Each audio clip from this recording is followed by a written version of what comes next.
alog sa loob. Ano kaya yun? Ay.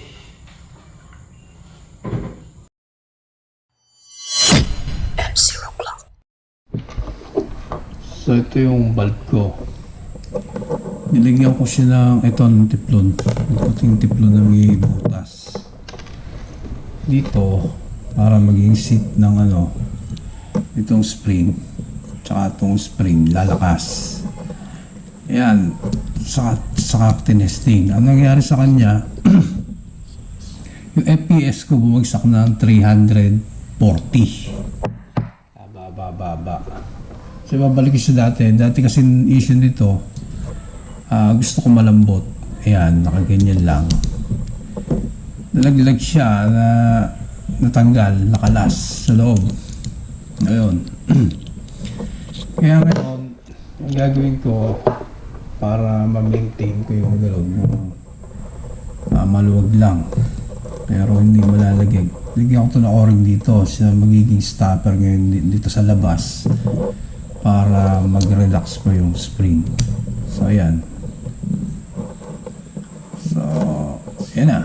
Hopefully hindi na ito malalaglag at smooth na yung ano.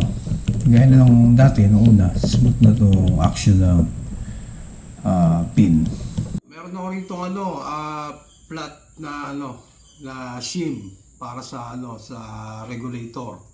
Bali hindi ko na 1.5 yung regulator ko, hindi ko na re-arrange. Dadagdagan ko na lang to, papataasin ko yung output niya with 1.7, yun yung target natin. So ito, may sim ako rito na 0.1.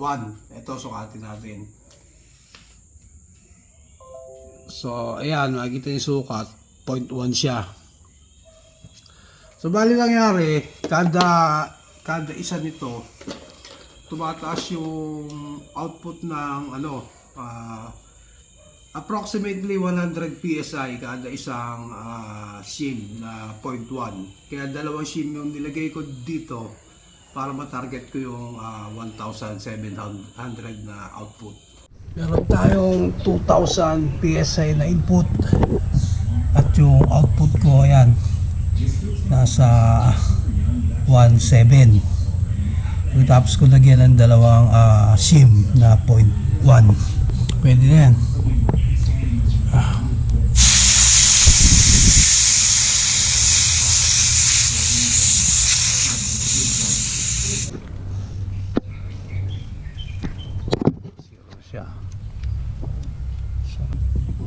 So ayan, nakapag zero na tayo sa sa 25 yards.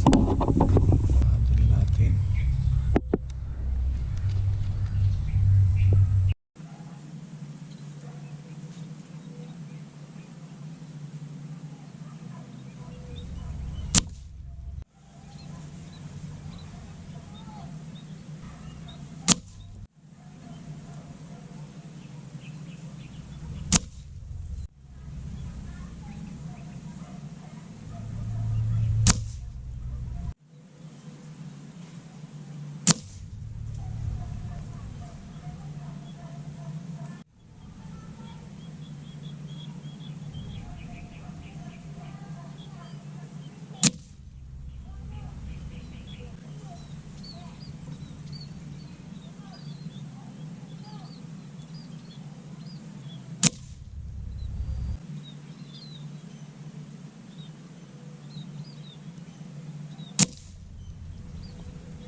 So yun mga boss, sa 1,700 PSI, tingin ko mas migpit yung groupings niya. Pero para sa akin siguro, mas okay pa rin yung 1.5 kasi nga medyo pagdating ng 1.7, kailangan ko na lang magbomba. Hindi ko tulad ng 1.5, pwede pa.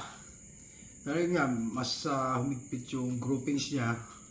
Pero next time, susubukan ko naman itong 1,600. Medyo manipis masyado yung 0.1. Lumaki yung standard deviation niya ngayon.